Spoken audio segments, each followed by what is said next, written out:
Good day, I'm Theodore Henry, and this is your JIS News for Friday, October 18, 2024. 9 local organizations will be awarded a total of 25 million Jamaican dollars to empower community-driven projects that address urgent challenges, including climate change, women and youth empowerment, education, and resilience in vulnerable communities. The money is being provided for the 2024-2025 period from the Canada Fund for Local Initiatives, cfli. The High Commission of Canada in Jamaica made the announcement yesterday. Sandals Foundation has also been awarded 5.7 million Jamaican dollars through CFLI humanitarian assistance to support Hurricane Beryl recovery efforts in St. Elizabeth, Clarendon, and Manchester. This funding is to help affected communities rebuild and restore livelihoods. High Commissioner Mark Berman says this year's CFLI projects exemplify Canada's deep commitment to Jamaica's sustainable development. Permanent Secretary for the Ministry of Education and Youth, Dr. Cassin Troop, welcomed the fact that 6 of the CFLI projects will be youth-centered. You're really doing life-changing work, which will send messages in the future, because that's what we do as servants in this area. We are building lives for the future. We don't know where they will end up. But if we together partner to build the message and to champion the cause, we can assure our Jamaica that there will be a better place to raise families, do business, and to retire. Jamaica will have more airline seats out of Canada for the 2024-2025 winter season. The increase, which ranges from 62% to 109%, will be seen with airline partners Sunwing, Flair, and Caribbean Airlines. Minister of Tourism Edmund Bartlett says the development is a testament to the confidence of Jamaica's tourism partners and the demand for the destination. He says the increased seats out of our second source market perfectly aligns with the ministry's goal of growing arrivals to 500,000 by the year 2025. Sunwing will see a significant 62% increase, moving from just under 13,000 to almost 21,000 seats in Montreal, an addition of 8,127 seats. In Ottawa, there will be a 77% increase from 3,402 to 6,048, reflecting an additional 2,646 seats. The Toronto to Kingston route with Flair will increase seat capacity by 109%, moving from 6,936 to 14,505 seats. Caribbean Airlines will increase seats by 44%, from 8,320 to 12,000. Jamaica overall is projected to welcome more than 4.2 million total arrivals and earn $4.3 million in earnings this year. The Montego Bay Perimeter Road in St. James is now 50% complete and is on track to be ready in 2025. The $274.5 million project includes the construction of over 14 kilometers of a 4-lane roadway to bypass the city. It also includes the rehabilitation of Barnett Street and West Green Avenue, the Long Hill bypass, and a comprehensive drainage study of the Montego Bay bypass. The construction is part of the Jamaica 60 legacy projects. During a tour on Wednesday, Prime Minister Dr. Andrew Holness said he was pleased with the progress being made. Describing the Montego Bay Perimeter Road project as a defining legacy for the West, Dr. Holness said it would improve the quality of life for residents. But he also contends that it will benefit various sectors, including business, process outsourcing, and tourism, by reducing travel time and enhancing accessibility for workers and visitors alike, ultimately driving economic growth. So the roads are built for small towns, and really what you have developing now are complex cities being developed, which leads us to do projects like these to avoid all of this knot that exists right here. So we have to build a brand new road around it.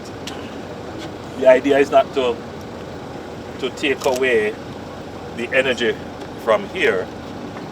The truth is that the traffic that comes in here, which gives the energy to the place, is now suffocating the town.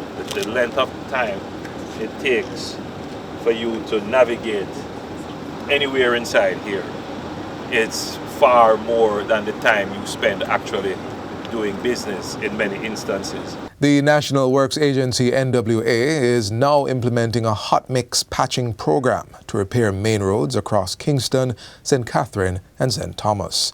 The $236 million program was originally slated to commence prior to the resumption of schools in September, but was repeatedly obstructed by continuous rainfall that has affected the island since July. Manager of Communication and Customer Service at the NWA, Stephen Shaw, says the program recommenced 2 weekends ago and will target approximately 63 main roads across the 3 parishes. Targeted roadways will be treated with hot mix patching in an effort to improve the driving surface. This phase of the works is scheduled to be completed by the end of November. The NWA also reports that similar hot mix patching projects are being implemented elsewhere across the island as the weather conditions allow. The Jamaican Consulate General in New York will be incorporating the use of artificial intelligence, AI technology, in its operations to significantly enhance client service delivery. Minister of Foreign Affairs and Foreign Trade Senator Kamina Johnson-Smith says the AI bot, provisionally named Jacob, is now being tested. Jacob is our AI bot who is being trained in visa question responses, passport question responses, because we recognize that we don't have a heavy reading community. So simply directing them to a website is not working for everyone. Revealing that the consulate received more than 2.2 million calls last year.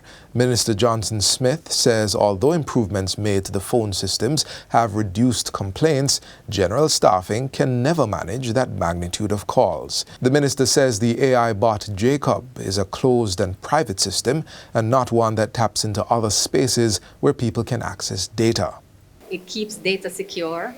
It is unique to the consulate, so it's not something in one of these systems that anybody can have access to and data can be mined. It's our own system and it's being developed. So very exciting stuff, and again, geared at customer service excellence. So once this is tested and once it is functioning, it can be rolled out, especially to the other heavy traffic diaspora locations. Minister Johnson-Smith was speaking recently at the launch of the ministry's Citizens Charter. And finally, the Ministry of Agriculture is set to establish a 100-acre orchard of fruit trees at the Hart Ebony Park Academy in Clarendon. This is to meet the increasing demand for orchard crops, both locally and internationally, while prioritizing youth involvement in agriculture. Minister of State Franklin Witter unveiled plans for the orchard crops during the recent national ceremony to mark World Food Day. He said the orchard will feature 50 acres dedicated to akis and 50 acres for mangoes. To enhance the educational experience, each crop will be planted using 2 distinct planting distances. Additionally, all fields will be equipped with a comprehensive irrigation system. The project will incorporate intercropping practices, allowing the cultivation of vegetables alongside the fruit trees, which will also provide additional food resources for the institution. The ministry will provide the following free of cost to the school: all the fruit trees, all seeds that are required, irrigation hoses and accessories, assistance with land preparation, technical advice and training. The initiative is expected to foster a new generation of agricultural professionals while contributing to the sustainability of Jamaica's food production. And that's it for JIS News Today. I'm Theodore Henry. Thanks for watching.